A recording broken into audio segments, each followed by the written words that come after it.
Okay, thanks, Gabi. Yeah, I'm very glad to be here. This is a very interdisciplinary and interesting summer school. Apologies for not being able to attend the very first part, but I was on holidays with my wife, and if I canceled those holidays, I would have probably reached the limits of life of my marriage. So apologies for that. Another apology is I am an engineer. How many engineers are in the room? Okay, okay, very good. So what we are going to talk about today is again a very interdisciplinary subject, which is eco-hydraulics, and you will have the view from an engineer like me. So I'm trying to convince you today that limits of life, non-dimensional analysis, studies that really belong to the ecology and the science really actually have a very important engineering application. I started working on eco-hydraulics, so the interact. For me, eco-hydraulics, we'll give a better definition later on, but for me, eco-hydraulics, the way I intend it, is the interaction between hydraulics and fish.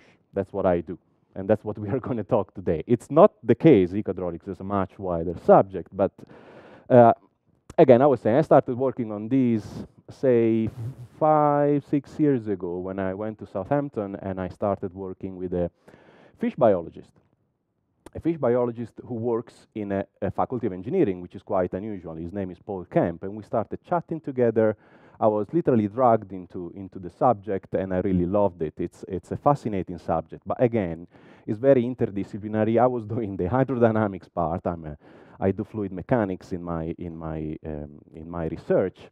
So my knowledge of biology, of fish biology, fish physiology, I learned it a little bit, but clearly I always needed Paul to back me up.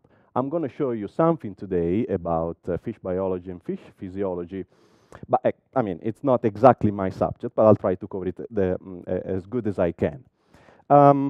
We have 3 hours to spend today. Gabi called them a lecturing marathon.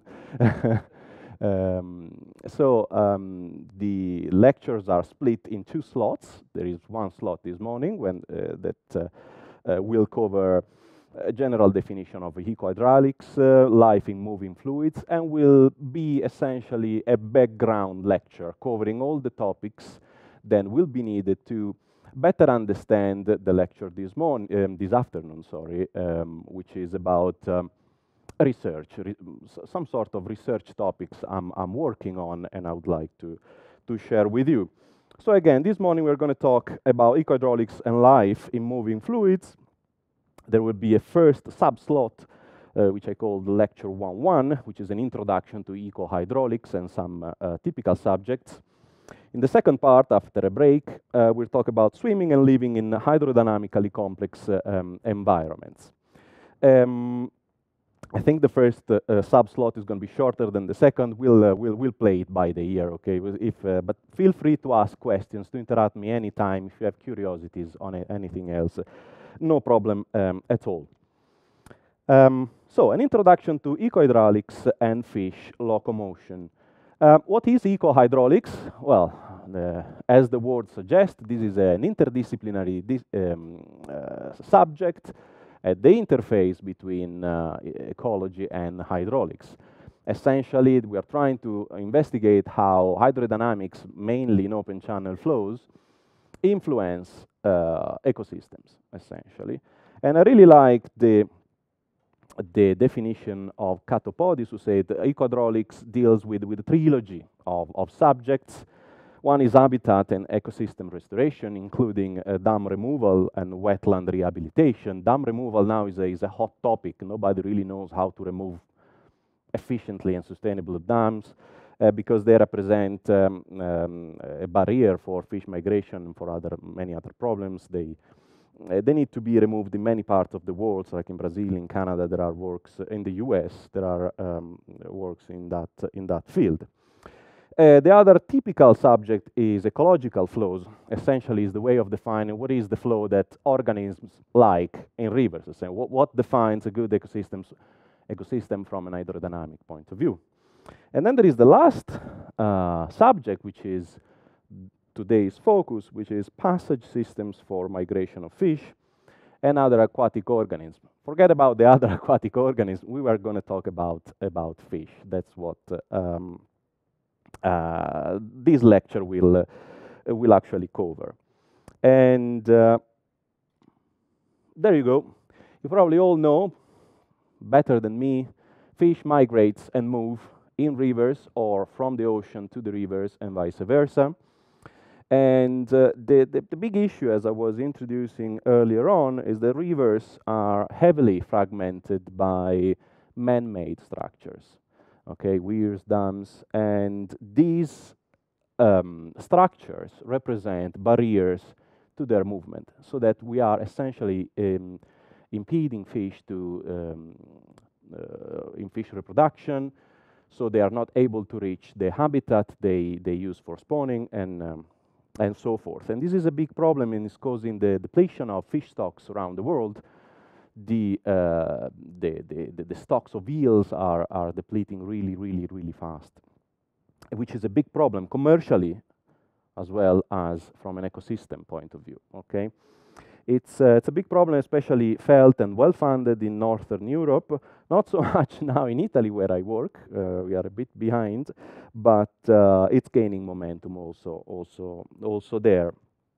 There is a picture here on your right hand side here, showing some salmons jumping over a waterfall. So you may say, okay, these barriers, you know, fish are very strong. They can jump and overcome them. Well, certainly they cannot overcome dams like these. These are really large and represent impermeable barriers for fish. As you know, dams are used very often for hydropower purposes. So whenever fish migrating either upstream or migrating downstream, so upstream means going from the ocean to the spawning habitat upstream, indeed, or swimming from upstream, meaning towards the ocean. That's whenever they do that, they actually they encounter threats, because they might actually take the spillways and make a big jump here that would kill them, or they actually may swim through the turbines of the hydropower station, and which would most likely kill them as well. So besides representing a barrier, they're also a threat. Another typical structure that represent a barrier are weirs. This is a weir on the River Po in Turin, where I live. And as you can see on the downstream side of the weir, there are very fast and shallow currents that prevent fish to actually swim. So they're not even able to overcome these sort of obstacles. These structures cannot be, well, at the moment, cannot be easily removed, because they serve important purposes. As I said, dams are used to produce electricity, and we are really thirsty for energy worldwide. Weirs are used for usually hydrometric purposes, so they're used to measure discharge in rivers, which is extremely important for water management purposes. So some of them that are worldwide, some of them are recognized to be redundant, so they can be removed. So that would diminish the fragmentation of the river. But some others cannot be removed. So we need to find solutions that allow these structures to be fish-friendly. Essentially, we need to provide passage for fish. There is a nice sort of sketch here that explains the problem. Every time we have a barrier, which, like in this case in here, we need to provide ways for the fish to overcome the barrier. Imagine, let's assume we are talking about upstream migration. So fish come here and want to go upstream against the flow. There are two ways, essentially, broadly speaking, although this is a bit brutal, but either we build a natural canal, a bypass that allows to link the upstream and the downstream part of around the barrier, or we actually can build a concrete structures, essentially some baffled channels, where usually quite steep, where these buffles, these roughness elements, are used to decrease the flow and to increase the flow depth, and therefore to allow the fish to swim, to rise. They are called fish ladders or fish passes. In the design of these passes, the questions and the problems we have to address are, first of all, how do we attract fish to the fish pass? That's a big, how can we let them know, look, you have to go there, not there, go there. When we drive, we have signs in the road, that's easy, but fish, don't recognize exactly arrows and stuff. So we need to attract them there. And how do we design fish passes? That's another engineering question, meaning, okay, usually these barriers are associated with head difference, which are quite substantial, as we have seen in the dam picture earlier on. So usually we have to build, like in this case, if you look on the right-hand side, channels, baffle channels that are quite steep. So presumably they will be characterized with the high velocities. Can fish sustain these high velocities? Can they actually swim into these flows? How does turbulence and the mean flow and the heterogeneity of the flow within the channel affect swimming performance so that they can actually rise? Shall I do it a longer fish pass, but less steep, or a steeper fish pass, but short? So that depends on the stamina of the fish, on the fitness of the fish, on water temperature, on many other things. So it's a very difficult, it's called ecological engineering problem. The other problem or question that we have to address, which really pertains very well with issues related to dam and hydropower, is how do we repel fish from dangerous areas? We have seen that we have to attract fish to fish pass, but we also have to find ways to that repel fish from the dangerous areas, like spillways, like intakes for the turbines, or like screens. Screens are essentially filters that do not allow debris and other things to go into the water intakes of the turbines. These screens are extremely dangerous. I'll show you some pictures this afternoon, I suppose, where eels and many fish get impinged and they are not able to swim back. Okay, so that's a killer for fish. We have to find ways to repel fish from screens, from spillways, and so forth. In summary, it's a big problem. In order to address problems of fish pass, to allow fish migration and fish movement, we need to understand what attracts and what repels fish while migrating. And this belongs to the world of fish behavior, animal behavior in general, okay? And in this context, there is quite a strong literature now and evidence that hydrodynamics seem to play really a key role in determining the fish behavior at this small scale, so in proximity of these structures. Fish behavior is dictated by many things. They are living organisms, so there are curious fish, there are less curious fish, scared fish who are hungry and they are looking for food, fish who are tired, fish who are very fit. So everything, fish behavior in general is extremely complex and depends on a huge number of variables. As far as migration is concerned, however, it seems the hydrodynamics plays a key role. The way they respond to hydrodynamics determines where they go, essentially, and whether they go to the fish pass or whether they get trimmed into the turbines. The second, okay, there should be a 2 here, not a 1, but doesn't matter. How do we facilitate swimming in fish passes? And this belongs to the world of fish locomotion, which belongs to a huge literature. Okay, there is a lot since the 40s, I suppose. There were no, maybe the 60s. There were models trying to reproduce and to understand fish locomotion, more for biomimetic purposes and to get inspired design underwater vehicles and so forth.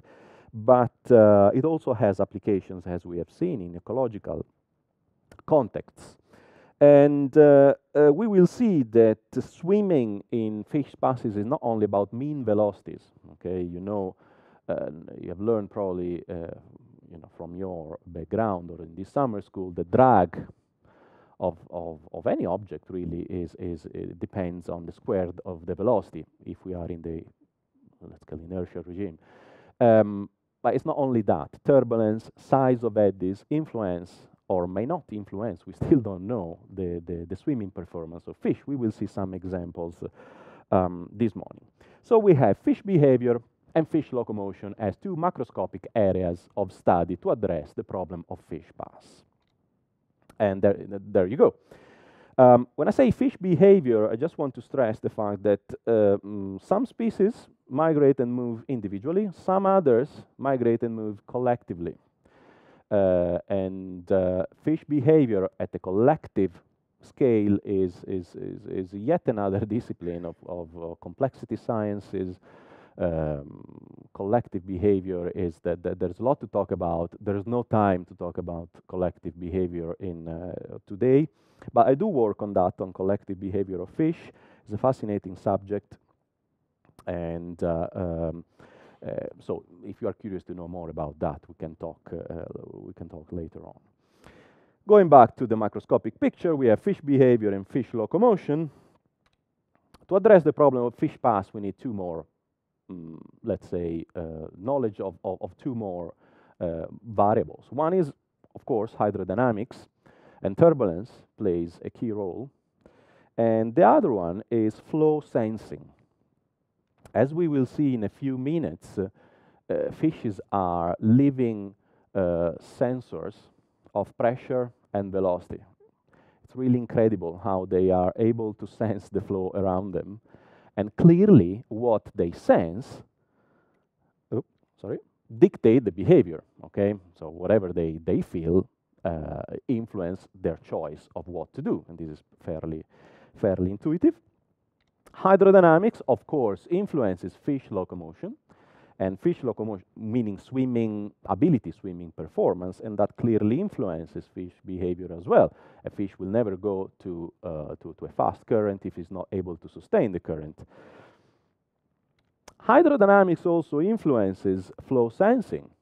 So these, let's call them physiological sensors they have in their body can be fooled by turbulence. Okay, so turbulence is a noisy, represent a noisy signal for them that can prevent them to actually detect mean velocity gradients or macroscopic properties of the flow around them that actually would drive their decision, that behavior. So hydrodynamics and turbulence in general can influence a lot flow sensing and in turn fish behavior. So this big picture is a system of interconnected blocks.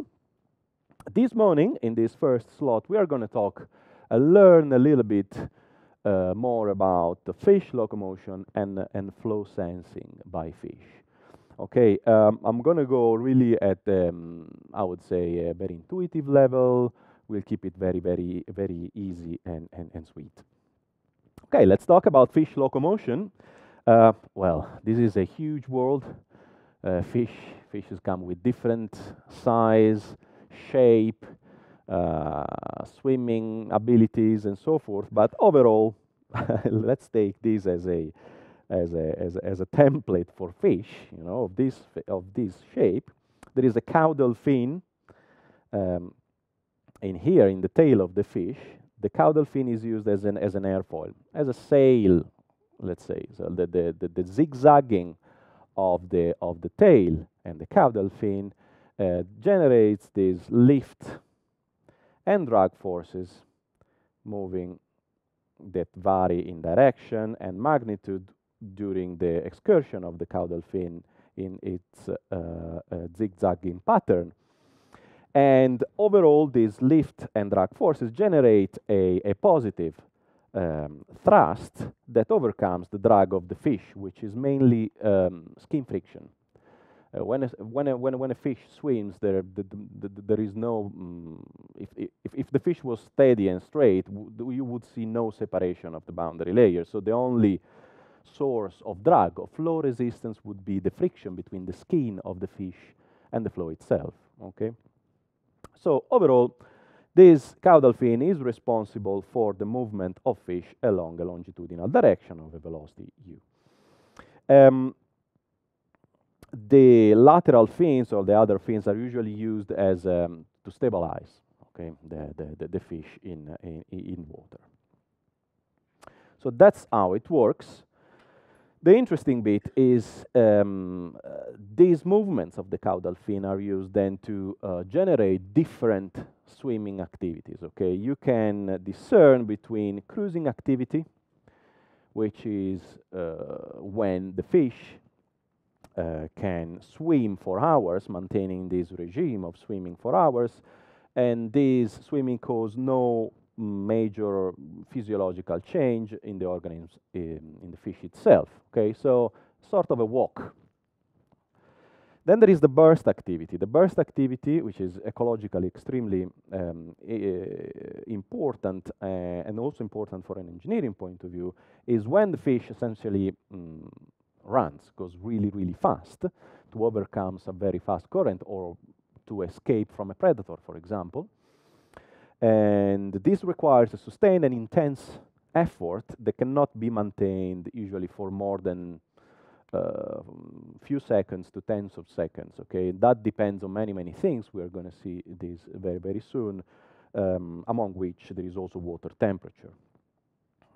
Usually when it's very, very cold, fish are more lazy. When it's hotter, the water is warmer, sorry, they are much more active and able to do to swim a lot faster. There is something in between called sustained activity, which has a very blurry definition, and it's not very relevant in my opinion. What really I'm interested in, and I think has a lot of ecological and engineering value, is the definition of burst activity or maximum speed. Okay. This is important for the design of fish passes that are usually characterized by very steep slopes and fast currents. So that's what we need to know about fish. What is the maximum speed they can reach, and for how long? If I know their maximum speed and for how long they can sustain it, then I've got speed times time. I've got a length. I can design the length of my fish pass. I know that most fishes will be able to rise and overcome the obstacle the fish pass is helping to overcome. So what determines maximum speed limits in different fish species is a big question. There is a lot of literature on this. And while reviewing the material for this summer school, I encountered this very, very recent paper published in Nature Ecology by a German group, actually. Well, it's mixed. I think there is also UK university and somebody else, I don't remember. It's quite a few authors involved. And it's very, very interesting. They pose the questions, in general, the largest animals are not the fastest. Okay, a lion is faster than an elephant. So why? And the question is, makes sense, because if you think about it, you know, the largest animals have larger muscles. They are bigger, they have more power. So in principle, they should run faster than smaller animals. And usually this maximum theoretical velocity v has an allometric relationship with mass.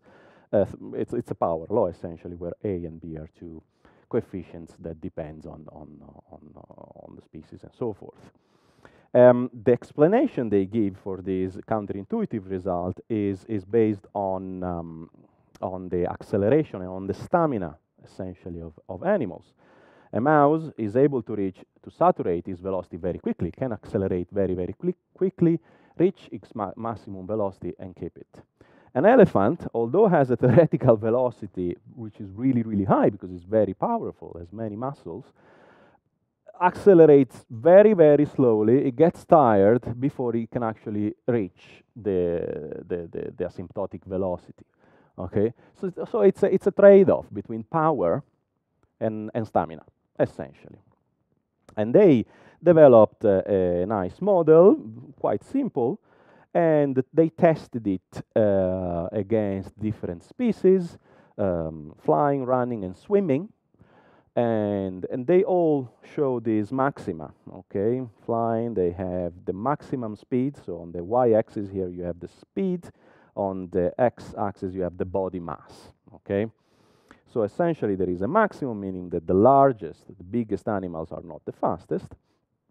The intermediate animals are actually the fastest for flying, arthropods, mammals, reptiles, and also for swimming animals like fish. You can see that there is clearly a maximum around, say, 100 kilograms. Like tuna in the sea are really, really fast, or a marlin. I think they can go up to 15 meters per second. That's very, very, very fast. And when I read this paper, I found it really, really fascinating and very, very, let's say, well, consistent with this summer school. But I was surprised that this study did not include or mention another very interesting study by Osilewski and Weiss of 2008, where they actually did an analysis, very complicated one, using airfoil theory, trying to find the limits, the speed limits of fish. And the results of their analysis is fascinating. They say that small swimmers, say 1 meter long, are limited by power, as before. So the largest fish, in principle, have more muscle, so they can go faster. Small fish, they don't have enough power. They're very, very small, so they reach lower velocities.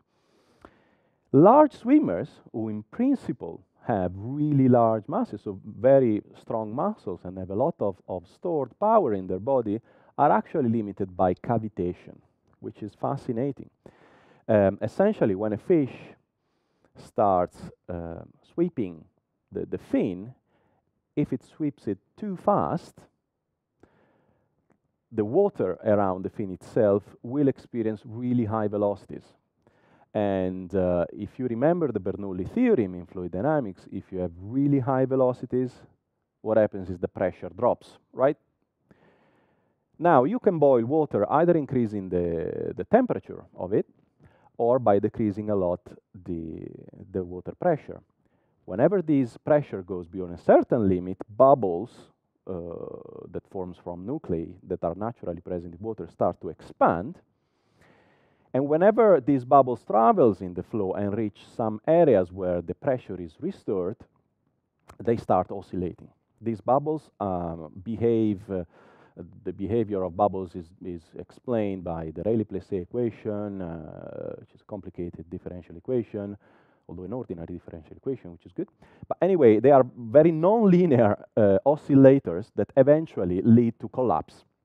When a bubble collapses really violently, inside the bubble you may have pressures up to 1,000 atmospheres. Cavitation is used for many purposes. Usually hydrodynamicists like to avoid it because these cavitation bubbles are able to break propellers, like in these pictures. You see, this is the damage of cavitation around these ship propellers. So they can really break everything. And so they can really break and damage fish tails, essentially. And there are some pictures which I couldn't find, unfortunately, apologies for that, of tails, I think, of tuna fish being damaged by cavitation. Tuna can afford to reach cavitation because they have bony tails, so they don't have nerve system. They don't feel pain. But dolphins really do feel pain in their tail, so they avoid to actually trigger cavitation because that would really, really hurt.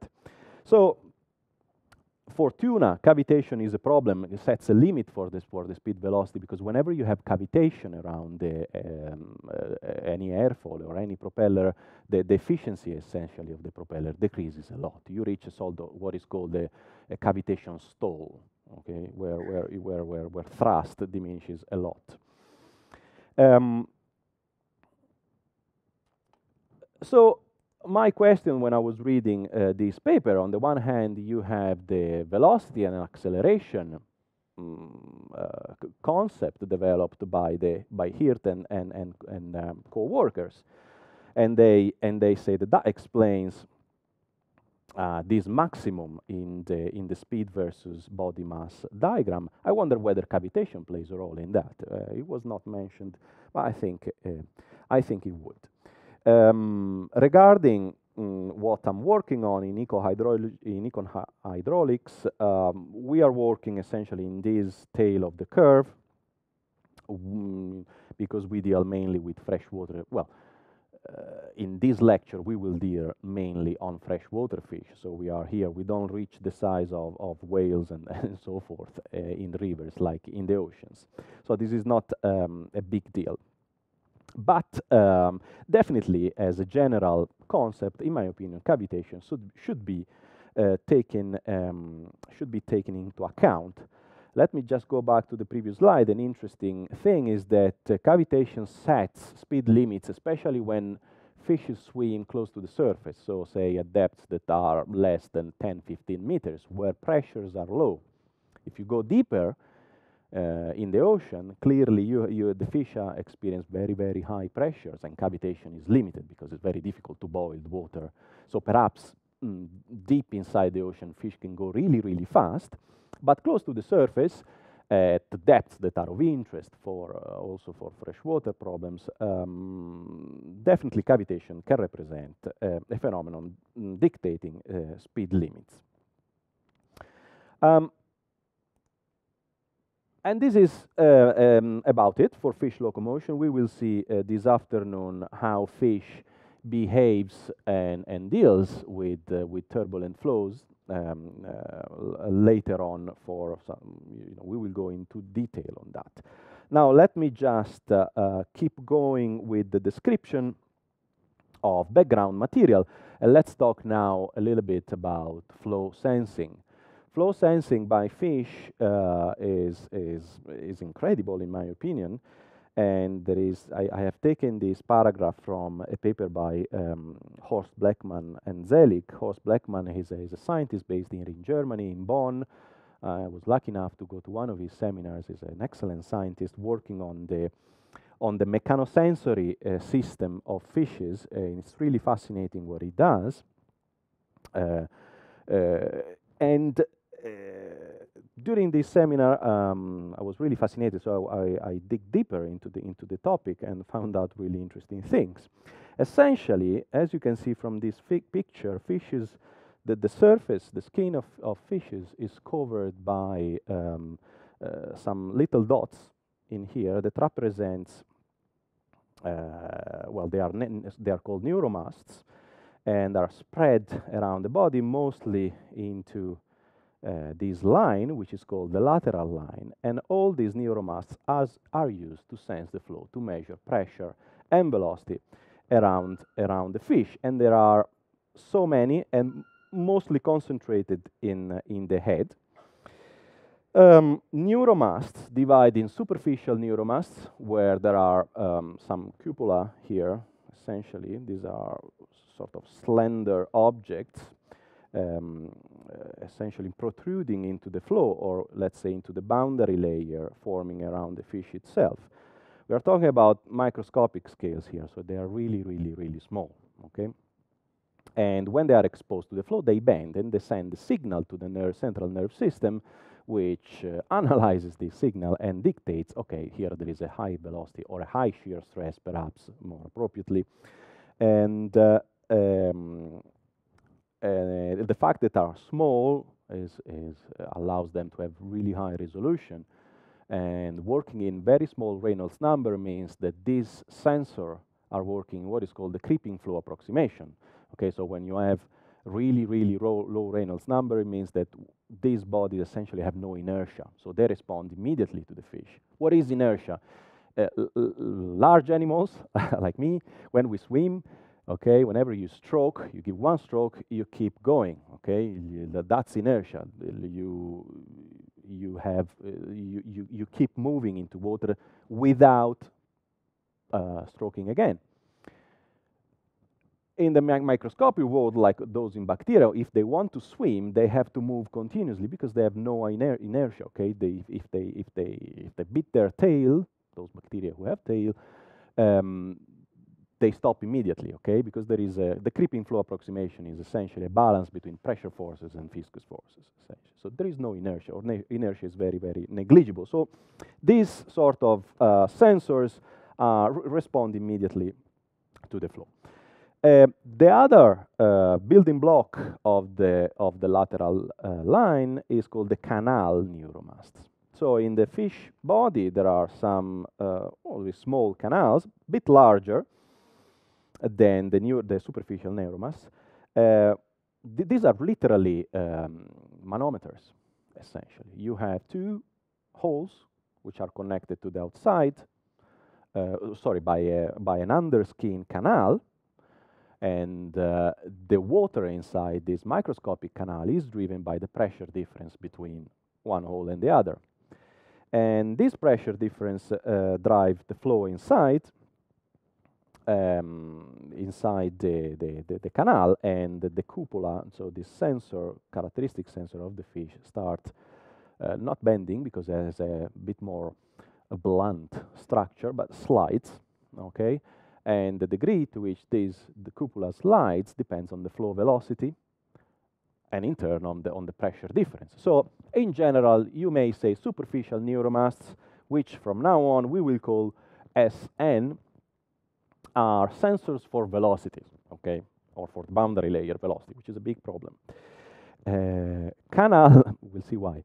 Canal neuromasts are sensors for pressure differences, okay, that in turbulent waters or even in calm waters can be very small, and they're actually able really to detect really small variations.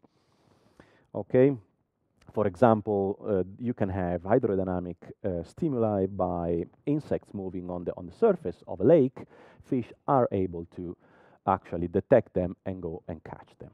All right, or eddies generated by self-generated eddies, or eddies generated by other fish in close proximity.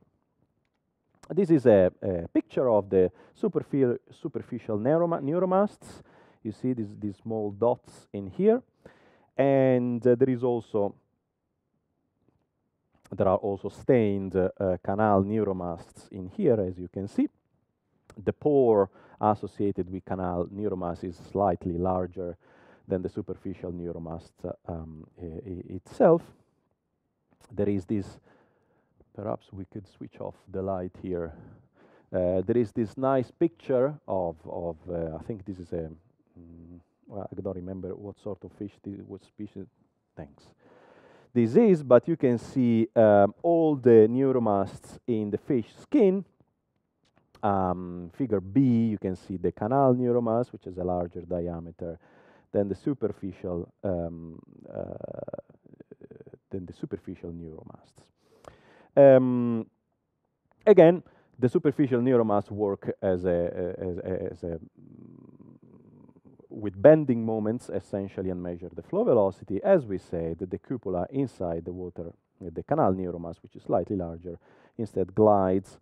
And there are these kinocilium, stereocilia, this hair bundle. Now we are going deeper into the physiology of fish, which I'm not really confident with, but essentially they are responsible for generating the signal that then is transferred to the central nerve system and analyzed by the fish to work out the velocity field. Now, the distribution, number, and size of superficial and canal neuromasts varies incredibly a lot among fish species. Understanding why is definitely a very active area of research. There is an example here of 3 species, and you can see the number and the distribution of the canal neuromasts is really high. However, there is a speculation saying that it seems that a fish with superficial neuromass abundance lives in calm water, let's say lakes, something like that. whereas fish with abundance of canal neuromass, are associated with turbulent and faster waters. The literature on this is contradictory. Somebody says it's true, somebody else finds no whatsoever link between habitat and characteristics of the lateral line. To me, I don't really have an explanation why superficial neuromass are more useful in calm waters than canal neuromass. My interpretation is that superficial neuromass measure velocities that are, let's go back to these slides, are mediated by the boundary layer. Okay, so around the fish, whenever the fish moves, there is a boundary layer forming. And what they measure, since they're really, really small, is the velocity in the boundary layer. So there is a sort of a filter effect of what's really going on outside. Canal neuromasts measure pressure differences. I don't know if you are familiar with boundary layer theory, but in a thin boundary layer, the fact that the boundary layer is very, very thin dictates the fact that the pressure over the direction perpendicular to the surface locally is actually constant. Okay, so whatever they measure is very much linked to what's actually going on outside the boundary layer, so what they really, really want to measure. So to me, it kind of makes sense that fish who want to live in turbulent waters have developed a system of canal neuromass, which is more, a number of neuromass that is more skewed towards canal neuromass rather than superficial neuromass. But that's my interpretation. It could be totally. It's the interpretation again of a fluid dynamicist, which should be integrated within a biological framework, which is something that is, as I said, an active research area. How are we doing with time? Almost there. Anyway, there is a general trend in terms of neuromasts density. It seems that they are more concentrated towards the head of the fish, and then they slowly decrease in density along the body of the fish itself. This is of great interest not only for ecological purposes. Many scientists are trying to reproduce the lateral line of fish so that they can use it in underwater systems to detect obstacles and so forth, instead of sonars, essentially. And let me just stress something which is very, very fascinating. Fish use the lateral line for many purposes. So they essentially detect what's going on from a fluid dynamics point of view around them to detect prey or predators, to communicate, to do schooling. Schooling is it means essentially when they want to stay together, to feel, to follow each other in a coordinated manner, and also for object discrimination. So incredibly, fish, if you put a blind fish or a fish in total darkness within a bath and you put a lot of obstacles, the fish starts doing some tail beats, moves the water around, get the signal back from a fluid dynamics perspective, and has a sort of an hydrodynamic picture of the obstacle around the fish. And there is a nice, hopefully it will go, video of a blind cave fish. This is a blind fish that was immersed in this bucket essentially, and scientists monitored its movements. He's completely blind, he can't see, but as you can see, he's able. Well, it seems that he's touching the obstacles, but actually he's not. So he's able to avoid them just by self-propelling, and he never hurts himself. And to me, that's really, really incredible. The lateral line is a system. There you go. Which is key for the health of fish. Whenever you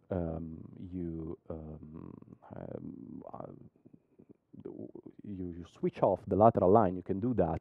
I think with some anesthetics, biologists can do that. The fish are not able really to discriminate what's around them, so you really impede their life heavily. And as we'll see, the understanding how the lateral line works, what exactly is the hydrodynamic signature felt by the fish, as we will see this afternoon, has huge implications, even from an engineering point of view. Slightly off topic, we talked about flow sensing. Sight is also very much used by fish, and this summer school, well, this lecture is a bit a mix of hydrodynamics and fish biology, and how how hydrodynamics has shaped fish, perhaps. And what's really interesting is that well, the position of eyes in fish is really clever. So whenever a fish move, due to the movement itself, there is a pressure field generating around the fish, where you will have some high pressure around the head and a little bit low pressure close to the tail. High pressure has the potential of distorting essentially the eyes of the fish, and therefore the vision of fish. But nature really shaped the position of the eyes in proximity of the coefficient of where the coefficient of pressure of the fish is actually 0. Cp, the coefficient of pressure, is nothing but the difference between the pressure and pressure infinity is the background pressure, normalized by the kinetic energy, the kinetic head, essentially, of the current where the fish is holding position, or the velocity itself of the fish, if the water is standing. So whenever this Cp is 0, that means essentially that the pressure in proximity of the fish surface is equal to the background pressure, and that's where the eyes of the fish are located. So their vision is not distorted while swimming. This is a list of reference that I've used to do this first slot of lecture. They represent by no means a complete literature review, but they can be considered as a seed to branch out, okay, and read more and learn more about all these topics that we have covered. As far as I understand, now it's time for a break, 10 minutes break. But if there are questions, I'm happy to discuss, of course, or curiosities or anything. Okay. All good to start for the recording videos? Yeah. Okay. Right. Welcome back. So.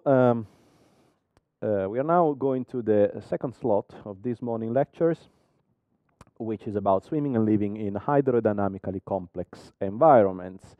So if we go back to the initial big picture of the first slot, now we have learned a little bit more about fish locomotion.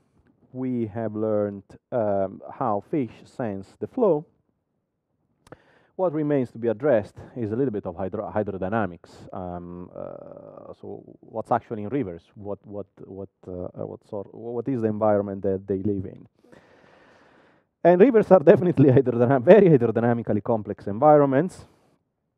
This is a nice picture of a river in New Zealand, and you can see it's a meandering river that will show clearly strong velocity gradients, so there will be a heterogeneity in the mean flow, and obviously most rivers are flow in the turbulent regime, and turbulence is a very complex phenomenon. Perhaps I shouldn't use the word complex. Complex sciences now it's something else. It belongs to the world of collective behavior and the emergence of macroscopic phenomena out of the interaction of individual elements. Perhaps I should say complicated. Okay, so it's turbulence is complicated. It's also complex in according to some theory, but What I'm talking here today is about the complicated things that give headaches. Let's start with turbulence. Okay, here there is a little bit of material that perhaps is redundant. I think you have had the chance to learn what turbulence is and the phenomenology during previous lectures, so I'll go a little bit fast. But an open channel flow is a high Reynolds number flow, so is exposed to hydrodynamic instabilities that generate this building block of turbulence, which are eddies of scales of motion.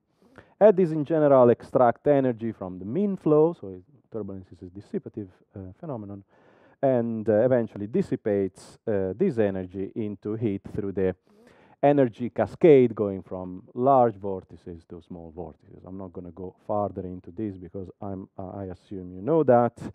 And if we take a pictorial view of turbulence based on the on spectra or turbulence spectra, we can identify three ranges of turbulence going from the large scale eddies, which contains most of the energy, and then through an intermediate range, which is called the inertial subrange, where the scales of motion lose memory of the large scales in the flow, but still viscosity is not important. And then at the high wave number, so at very small scales, viscosity kicks in, energy dissipated into heat.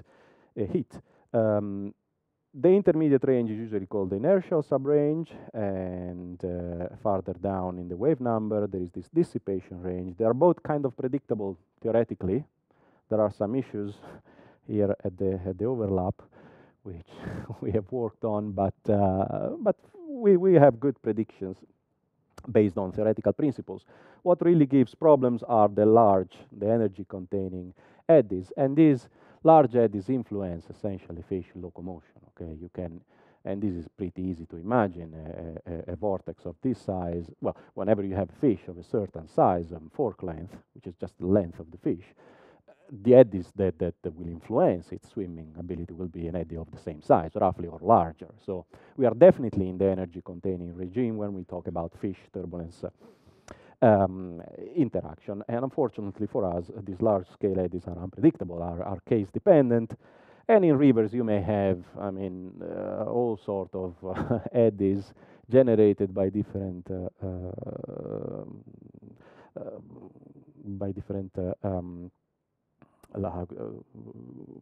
conditions, and this is a large eddies generated by river confluence, which is kind of mixing layer type of turbulence that influences the dispersion of sediment.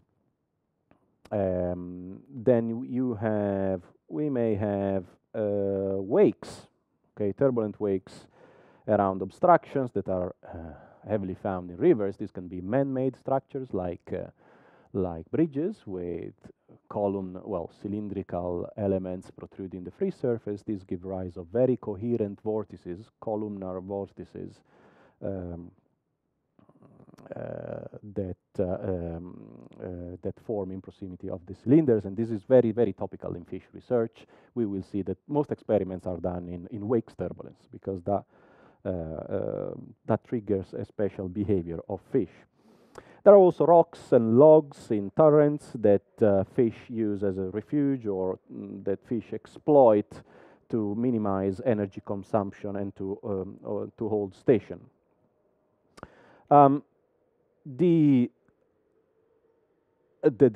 Let's consider the simplest case of a straight rectangular channel that you can have in a flume, so in a laboratory. Okay, I'm talking about this because most experiments on fish are done in the lab, and so the turbulence properties that are investigated belongs to, are essentially within the context of wall turbulence, because open channel flows usually have the depth, which is much smaller than the width of the channel where they flow. So most of the turbulence is generated essentially by the friction between the water and the bed of the channel. Okay, and this may be a simplistic view, but actually generates very complicated turbulence we still don't understand.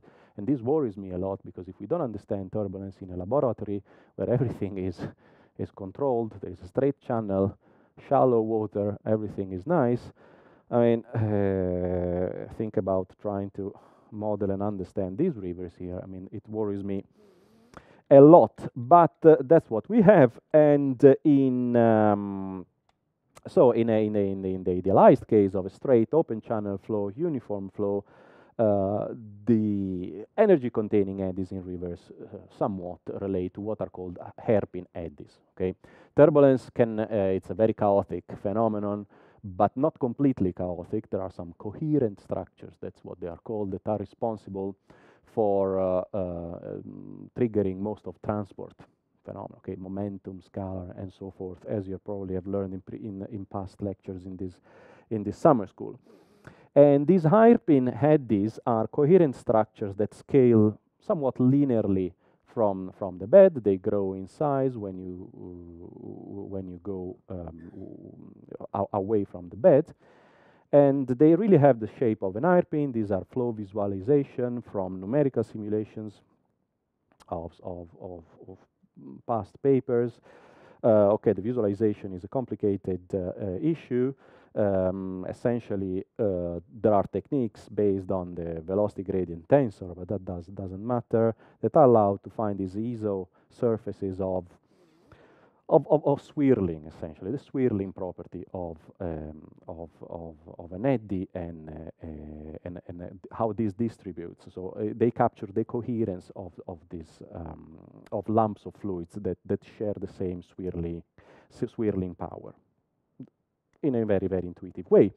And there are a nice flow visualization. This is a hairpin forest that was captured by Wu and Moyne in 2009, which is really impressive in a flat boundary layer. Red means very high longitudinal velocities, blue lower velocities. And you can really see that these hairpin vortices, hairpin eddies forming in the near wall region or in the near bed region in case of open channel flows, then organizes into packets. Essentially, a brutal description of wall turbulence can be said that is made by individual hairpin eddies that then organizes into packets.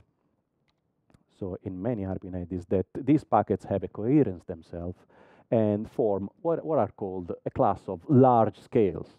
Okay, so large scales are assist packets of these hairpin eddies, which is really the building block of energy-containing eddies in open channel. Well, in any wall flows, really. These large-scale motions, well, let's say these large-scale eddies divides in large-scale motions, LSM, which are packets of hairpins, and then there are also very large-scale motions, to make things more confusing, which are packets of packets. Okay, but the building block, according to the current paradigms, is always the hairpin vortex, the hairpin eddies, essentially. Open channel flows are quite peculiar. According to the latest experiments of Vlad Nikora's group in Aberdeen, they have a very fancy flume and PIV system, and they did measurements of open channel flows over spheres, varying, keeping the sphere diameter constant and varying the flow depth. Okay, and they did spectral analysis to capture the peak in the spectra that correspond to these large-scale motions and very large-scale motions. And they provided some scaling.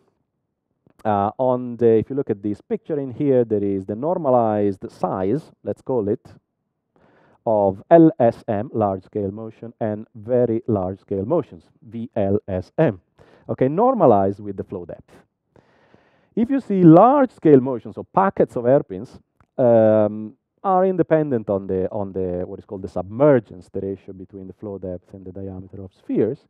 Very large-scale motion seems to be very much dependent according to different submergence conditions, okay, which correspond to different symbols in here. This, I mean, is probably a little bit off topic today, but I thought it was interesting to show you that, I mean, there are scales that are up to 50 times the flow depth. So if you have a river 1 meter deep, you have scales of turbulence that are 50 meters long. Why? What is the origin of these scales? Big question. But what I really would like you to remember just for this lecture is that these large-scale eddies, LSM, VLSM, doesn't really matter, scales with the flow depth, okay? So they are X times the flow depth. That's what matters for fish research, okay? But just to give you a word of caution, these scales are not fully understood. The scaling of these eddies is not fully understood.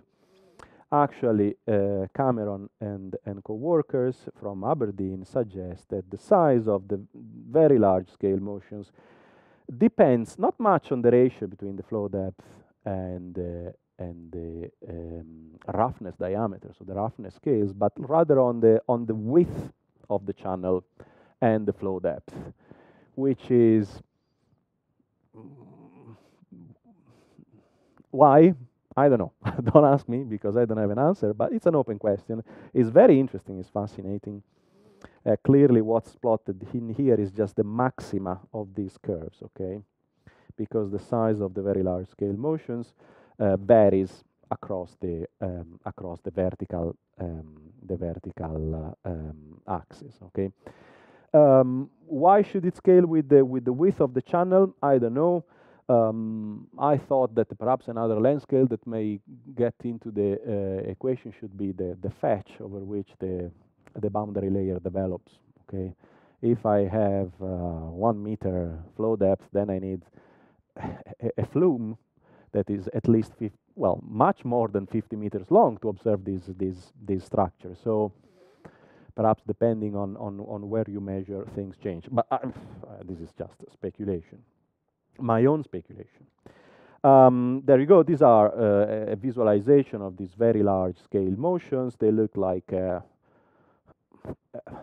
don't know, elongated sausages, really. They are really sort of meandering structures. You see these are, the color bar here indicates velocity, longitudinal velocity fluctuations. These stripes in here are different experiments. Let's focus on this experiment in here, which has the higher domain, the larger domain. You see stripes of high momentum and low momentum here that are really long and meandering. And that's what very large scale motions look like. They're elongated structures moving around. And obviously, this is a top view. Okay, this is from above. Imagine that this is your flume, and you are putting a camera on top and observing how these scales develop. Okay, so big eddies. Another thing that I need to introduce to interpret the results that I will present, well, not the results, but the topic that I will present this afternoon is the concept of secondary currents in open channel flows, which is, in my opinion, a peculiarity of open channel flows themselves. Essentially, what you have doesn't really matter if you have a trapezoidal or a rectangular channel or any other shape. You always have effects of the sidewalls containing the flow. Okay, these sidewalls generate some sort of turbulence heterogeneity, turbulence anisotropy, that is responsible to generate these secondary currents that look like cells in light, but in the mean flow. Okay, so you observe these secondary cells in the mean flow. Okay, so it's not directly related to turbulent properties. I'm saying directly because they are indirectly related to turbulence, and we'll see why in a second. Secondary currents are characterized, well, essentially they influence the friction over the walls of the channel. So wherever you have upgoing flows, you have a minimum in friction. Wherever the flows go down here, you have a maximum in friction. This is a cross section of the channel flow is entering into the plane of the screen in here. The origin of these secondary currents is still It's still under investigation. There are different ways to interpret their appearance. And one way to do that is to write down the transport of vorticity equation, well, longitudinal vorticity, okay? So the vorticity that has a direction perpendicular, vector is perpendicular to the screen, okay? And vorticity is something that quantifies locally how much the flow is swirling, essentially, okay? Which is what a secondary current is just a cell that is rotating. If you write down this equation, you see that the source term into the equation depends on the difference between the variance of the vertical velocity component and the variance of the lateral velocity component. The difference between the two, this anisotropy, it's a source term and generates longitudinal vorticity. Which in my opinion is really fascinating. These secondary currents seems to be very, very similar in structure to those very large scale motions that I was showing you earlier on. But the link and the relation between the two is not fully understood. What really fascinates me is that these mean flow properties comes from turbulence. So essentially, secondary flows are, in my opinion, well, we are talking about secondary flows in straight channels, are a mean flow characteristic of turbulent flows. If you don't have turbulence, they don't appear. And in my example, are really, in my opinion, these secondary flows are an example of inverse energy cascade. If you remember at the beginning, you know, the energy cascade in turbulence goes from large eddies to small eddies, and the energy is velocity squared. That's what it is. The energy is taken by the mean flow and dissipated into heat, right? That's the energy cascade. Turbulence, go to the mean flow, say, give me some energy, I'll dissipate it. In secondary currents world, you have turbulence that is generating mean flow. So it's consistent with an inverse energy cascade, which personally I don't fully understand. But as far as this lecture is concerned, secondary currents do exist. I have measured myself. They've been measured in the field in many laboratory apparatus, and they are typically in open channel flows. But the truth is they appear in any fluid dynamic facility. Hydrodynamicists now they are discovering them in wind tunnels and say and I've got people now putting stripes of roughness into wind tunnels and say, look, I've got the secondary flows. I said, this has been known in open channel flows since the 80s. People do not communicate even in the same discipline. But anyway, that doesn't really matter. What really matters today is swimming in turbulent flows. So now we have learned a little bit what characterizes turbulence in the field, in rivers, even in the simplest example of an open channel flow in a laboratory, which usually has rectangular channels and shallow water. So now we know what we are dealing with when we put essentially a fish in a flume. Okay. Now, when I started thinking about the material for this summer school, I said, I remember this paper again by Vlad Nikora in 2003. That time he was in New Zealand. And I thought it was very, very, well, it's an excellent paper, as usual, from Vlad. And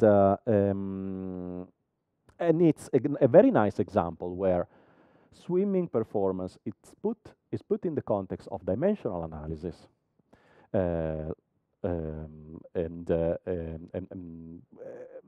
analyzed from a fluid dynamics perspective as well as a dimensional analysis perspective. So I really thought it was consistent with the topics covered in this school, and a very good example to explain how what are the problems related to understanding swimming performance in turbulent flows. Okay, so it's just an example. We will go through this.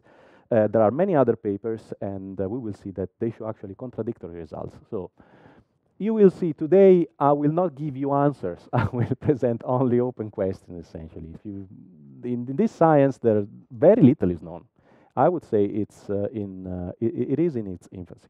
But anyway, Let's go back to the question. How does wall-generated, bed-generated turbulence affect swimming performance?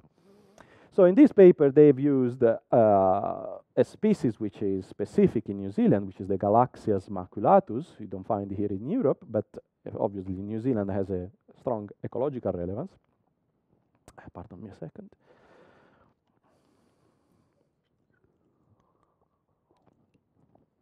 And what they decided to do is, right, I want to know how turbulence affects swimming performance, so I'll do time to fatigue tests.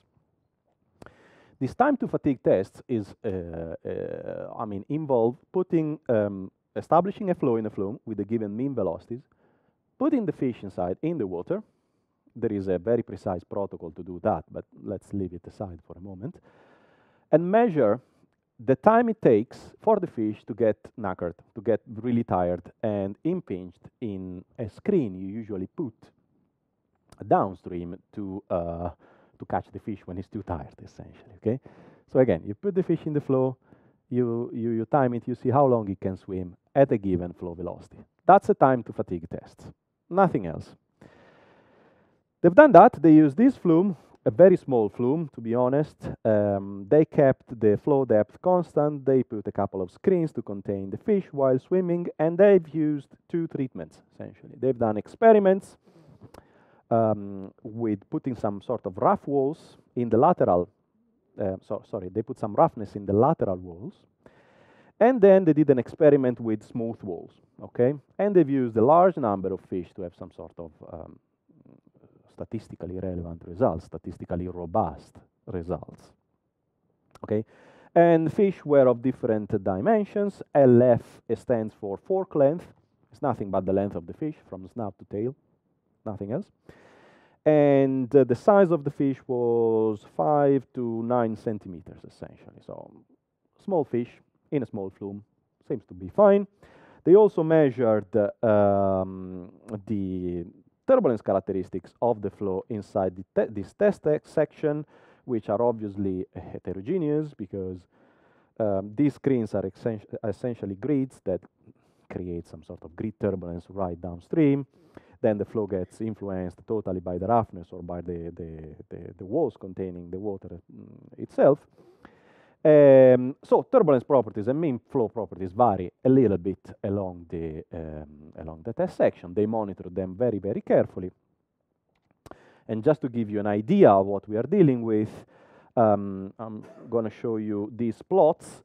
K is the turbulent kinetic energy. The turbulent kinetic energy, as you probably know, but just to refresh, is the energy of the turbulent fluctuations. So it's the sum of the variances of all the velocity fluctuations in the test section. Field symbols are associated with smooth wall channel experiments, where empty symbols with the rough channels. So you can see that the rough channels has, in general, these are turbulent kinetic energy versus mean longitudinal velocity, which varies in different locations. You can tell that overall, within the test section, the macroscopic difference between the two treatments is that one is more turbulent, or more energy is contained into turbulence than the other. So that they could isolate the effect of turbulence and see whether the time to fatigue of fish depended so if there was a difference between the two treatments. So it was a very good idea. And so they did. And they came up with these interesting results. What you are seeing is a plot of the velocity of water, which they demonstrated essentially coincides with the velocity of fish. So, I mean, the relative velocity of fish with respect to water, okay? So overall, the velocity of fish with respect to water was the mean velocity of water because the fish was holding station all the time, essentially, moving very little. Yeah, so that's it. And on the x-axis, we have the time to fatigue, so the time it takes for a given velocity of the flow to the fish to get impinged to the downstream screen, so when it gets too tired. And they have seen two they've shown two main results. The first is about scale effects.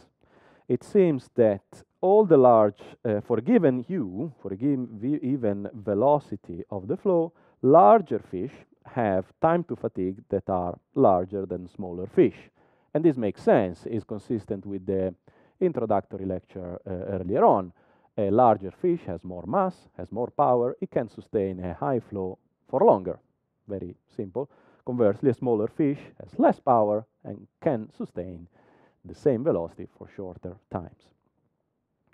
Now, as you can see, this time to fatigue is, consider only the data in this area, because this is where we go from seconds to minutes, which is the time interval which is consistent with the definition of burst velocity, of maximum velocity, okay? What we addressed at the beginning. So those velocities that the fish can sustain for short times, okay? That's what we are interested in ecologically and from an engineering point of view. These other experimental points belong to this prolonged swimming activity, which is something in between the cruising and the burst, which is unknown territory, so they were kind of neglected. So I was saying there is this first result about scale effects, and this is, interestingly, is the authors argue that this is due to physiological effects, so power and mass, which we already discussed. There is also Reynolds number effect. You probably know that the resistance coefficient of a body immersed in a moving fluid, so the friction factor, the drag coefficient, decreases with increasing Reynolds number. Yep. So at lower Reynolds number, you have higher drag coefficients, and therefore smaller fish, which have a lower Reynolds number simply because they are smaller, they are exposed to a higher drag coefficient, right? So this contributes them to get them tired earlier than larger fish that instead have a larger Reynolds number. So, but overall, these results show that what really matters is the size of the fish, so the length, for example, which is a good proxy for mass and for power, and Reynolds number. Whenever the Reynolds number kicks in, it means that viscosity effects are relevant, okay? So viscosity plays a role, the size of the fish do play a role. The second result, which was very, very surprising, is that these experimental results are show no turbulence effects whatsoever. So there is no stratification of data points between turbulent, so smooth, very turbulent, which means the rough wall experiment, and the less turbulent, let's call it, which is the smooth wall experiment. There is no stratification of data. The points are mixed, which suggests the fact that turbulence has no effect, at least turbulence intensity, which varied a lot between the two treatments, seems to have no effect on the swimming performance of these species. And this is a little bit in contrast with some previous literature by Pavlov et al., 2000, although the original paper was in Russian, which I cannot read, in mid-90s, I don't remember. But they have shown that actually, for another fish, whose Latin name I don't remember, turbulence did have an effect. So is it species dependent? The other issue is that these experiments by Pavlov et al. Were carried out in a different way, not with the time to fatigue test, but with what is called the critical velocity test, which is not directly comparable with this test. So bottom line is, it's an open question. This bed generated turbulence that we have learned, that we have described a few minutes ago, does it or does not? It does an effect on swimming performance or not? Not clear. It's definitely not clear. The authors went on and did some, we will come back to this point later on. But anyway, the authors decided to use this wealth of experimental data to build a predictive formula linking velocity with time to fatigue and all the other relevant variables in the problem. So if you remember, we said it seems that the time to fatigue and the burst speed depends on viscosity, because the results are dependent on Reynolds number, on fork length, There you go. So burst speed depends on viscosity, burst length, time to fatigue, as we know from the previous graph, and a little bit of inertia. So they put gravity into the equation. After dimensional analysis, using the Buckingham theorem, they developed a a series of non-dimensional groups, which are related by functional relationship F.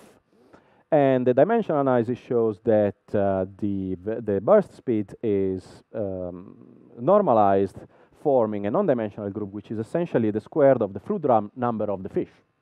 Okay, Froude number is a velocity scale normalized by the square root of gravity multiplied by characteristic length scale. This is the square of it. And this is a function of the fish Reynolds number, nicely. And another non-dimensional parameter which has no name, I would interpret it as the ratio between gravity and the mean acceleration of the fish swimming in the chamber. It doesn't have a name. They did an incomplete similarity assumption following Barenblatt theory, and they related the fish Froude number to the Reynolds number through a power law with an exponent that needs to be found empirically. There is no way to find these exponents theoretically. And a function f associated with this no-name dimensional number. And they did some sort of empirical fitting, and they came up with this law that allows to collapse the data fairly well. And this is interesting because they have now developed an equation that can be used for fish management and fish design and fish pass design. So once you have your velocity in the channel, which is your design parameter, so you decide, okay, I want to design the channel so that its stiffness and the roughness that I put in determines this velocity u. Then I go to this graph. I know the time to fatigue. I know the size of the fish. I can work out whether the fish pass is well designed or not. So very useful development out of dimensional analysis and experiments on fish. Going back to the previous question on why no turbulence effects are shown in the experiments, the authors, let's say, they put on the table various hypotheses, and they actually say that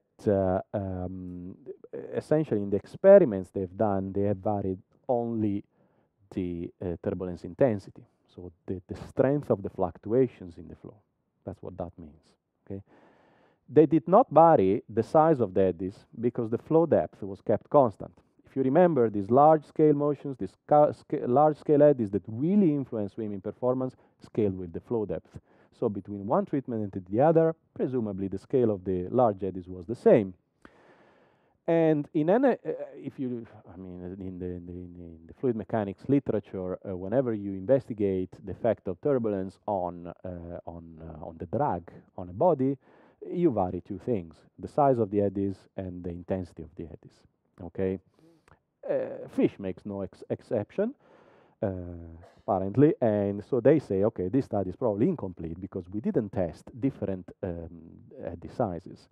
And they say there should be a wider range of experiments covering a wider range of a non-dimensional number built as the ratio between the eddy length and the size of the fish. Which makes sense. I liked it, but my criticism on that, actually they did, because, okay, the eddies in the flow were always the same, but the fish changed in size. Actually, there were 5 centimeters fish and 10 centimeters fish, yet there is no effect of turbulence on the time to fatigue. So either we need to explore a wider range, but I'm not sure, or perhaps turbulence simply has no effects, which is counterintuitive if you think about it. Okay, I'm talking about bed-generated turbulence, so turbulent boundary layers. Boundary layer turbulence in here. Wakes, mixing layers may have a completely different effect. But as far as bed-generated turbulence is concerned, there seems to be no effect on fish swimming performance. Um, we have touched bed-generated turbulence. What about wakes? So the turbulence generated by downstream of objects, you know,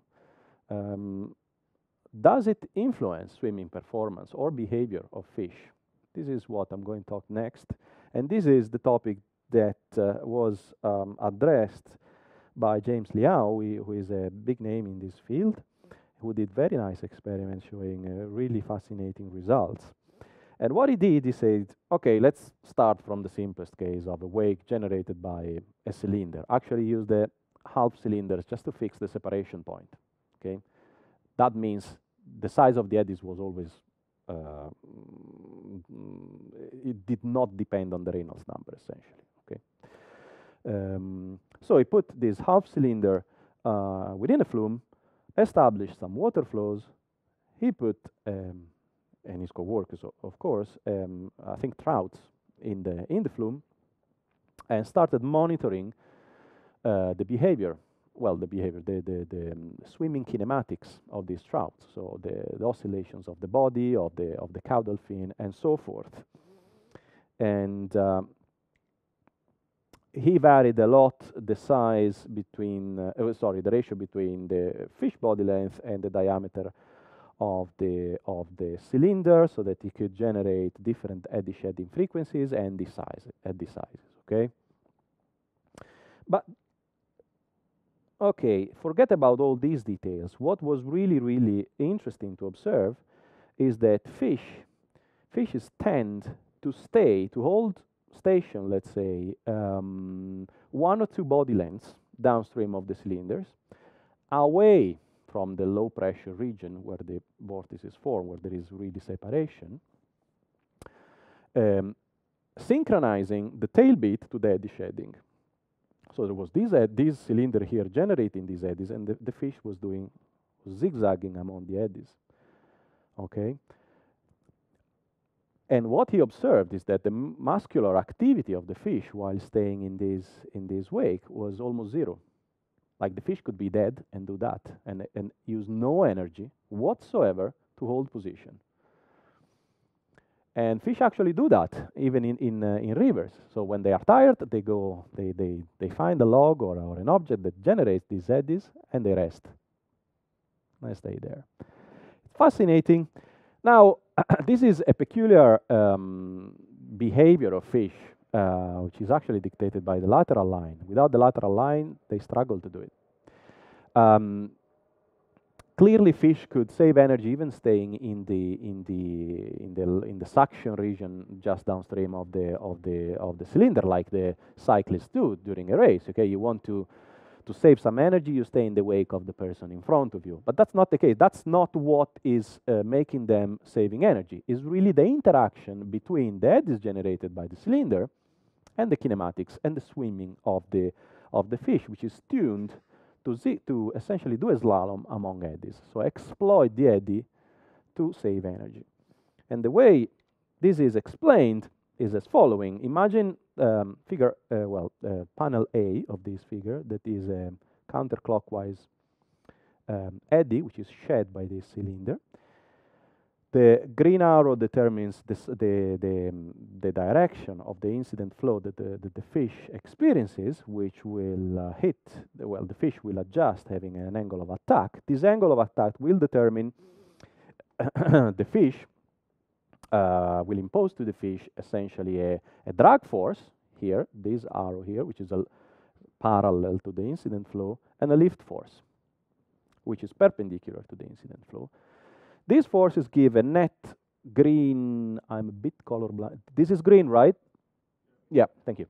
the green force there, which is the sum of the drag and the lift force, that have a component upwards and a longitudinal component, which is just enough to win the drag experienced by the fish. So essentially here the fish is moved only upwards. Okay, it stays in the same longitudinal position, but is moving upwards. When the eddy travels and is essentially next to the fish, the incident flow is in this direction, identified by the gray arrow, and at this very small angle of attack, so you have a essentially very small drag and large lift, which determine a force, a total force that has only a vertical component. So again, the fish tends to go down. And again, when the clockwise heady is shed again, this process is exactly the same. There is a lift force. It's just the signs are opposite, and the flow, the fish tends to go down and then up again, depending on the vorticity sign of the eddy. So that's the current hypothesis to explain this behavior. What is really fascinating is that the fish can adjust the angle of attack and to essentially generate this system of drag and lift forces to hold position, spending almost no energy whatsoever, which is truly fascinating. I think I have, yeah, I do, a video showing you some experiments that are made. This is the James Liao website, where you can find all this uniform flow. So this is the Karman gating. There you go. That's how the fish moves. And this is the fish footprint overlap to some PIV measurement, so the flow field measurement. That's what the fish does. Essentially, they do slalom among eddies. And what's really interesting is this video of a dead trout in flowing water. And there you go. This is no flow. Then the flow kicks in.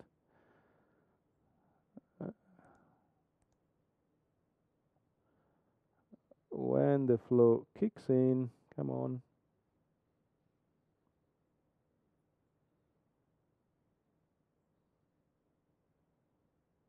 You can tell it's dead. Okay. So the dead fish start to Karman gating anyway, which is very strong proof that there is no energy spent there simply because the fish is dead. Okay. Okay. Now, so we have learned how fish exploit vortices or turbulence to save energy, and this is one of the few results actually we know. Clearly, whenever we deal with such coherent eddies, everything is a lot easier. When we go back to the bed-generated turbulence, we have hairpin eddies, we have large-scale motions that are packets of eddies, then very large-scale motions, outer layers, log layer is a lot more complicated. But in this case, I think it's a nice study to show how clever are fish to exploit turbulence and how capable is the lateral line to actually detect these flow fields. Fish, again, are extremely good experimentalists, fluid dynamics experimentalists, because they really can measure flow fields and exploit them to save energy. Okay, again, not much. Now we're not going to talk much about turbulence, but just mean flow properties that can be exploited by fish to save energy. One of these energy-saving strategies is called entrainment, and is always associated again with a flow field generated by a half cylinder or a semi-infinite body like this with a round head. Okay, similar to this half cylinder above. So this is the work by Horst Bleckmann that I mentioned earlier on, and co-workers. And again, like Liao, they did experiments with some fish. They put this half cylinder or this other element in a flume, and they observed fish behavior. And they just checked where fish liked to stay. And they observed that fish really like to stay in proximity of this half cylinder, not too far, with an angle, with a little bit of an angle of attack with respect of the mean flow. And they did also some numerical simulations, but also measurements, detailed measurements of the flow field when the fish is actually staying in this position. And what they notice is that the fish stays there And the muscular activity, again, is very, very much reduced, so it's definitely an energy-saving strategy. And what happens here is that the flow in proximity of the cylinder is slightly deflected, which contribute to generate an angle of attack of the airfoil fish, let's call it. And the interaction between this flow and the fish with this angle of attack generates some sort of a system of lift and drag forces as usual, which generates a total force upwards indicated by this arrow. However, this, so in principle, this should move away the fish. Okay? Fish should not be able to hold the position. What happens is that this force is counterbalanced by the very low pressure generated here, because here the flow is squeezed between this half cylinder and the fish, so accelerate in the middle. High velocity, low pressure, so low. So essentially, this total force is counterbalanced, but is low pressure in here. So the fish is actually able to stay to hold position in there. Unfortunately, the eddy shedding of the half cylinder makes this position a little bit unstable. So the fish would stay there for a bit, but then it would be dragged away by an eddy, because you have eddies moving, eddy shedding around, which makes the stability of fish challenging. So that's why they did the semi-infinite body experiment, where the fish could stay in proximity of this half cylinder head, but without the eddy shedding. And then they noticed that the fish, again, liked really to stay sort of in a similar position, and it was a lot more stable. And this is called entrainment. Please remember this word. It will be very, very useful for this afternoon when we talk about my own research. We will need that. So far, we have seen Karman gating and entrainment as strategies for energy saving to hold station. The last one is called bow-wake riding, and it was observed by Liao once again. And essentially what happens is that if you have a flow going upwards, again in the flume, and there is this half cylinder that behaves simply as an obstacle, fish really tended to stay just in front of this cylinder, and it really showed a reduced muscular activity. So in simple words, a reduced energy expenditure as well. The reason why is not entirely clear to me. They justify that because here there is due to the impinging flow in proximity of the cylinder, there is a reduced velocity and so a reduced drag. That's what they say. I don't think this gives the complete picture, but that's what we know. What happens for sure is that in front of the cylinder, the tail beat frequency, the muscular activity of the fish, and therefore the energy expenditure is definitely low. So to summarize, after Liao 2000, the beautiful review of Liao 2007, we have 3 energy-saving strategies that are known at the moment. With respect to a fish swimming in a uniform flow, a fish that does bow-wake riding, entrainment, or Karman gating experiences much less energy expenditure. Please do remember these aspects, because will be used this afternoon to talk about space use and habitat selection in trouts in my own research. Again, this is a list of reference that you can consult to go a little bit to dig deeper in what we have just discussed. And that's it for this morning. If there are questions, I'm happy to discuss. Okay, thanks.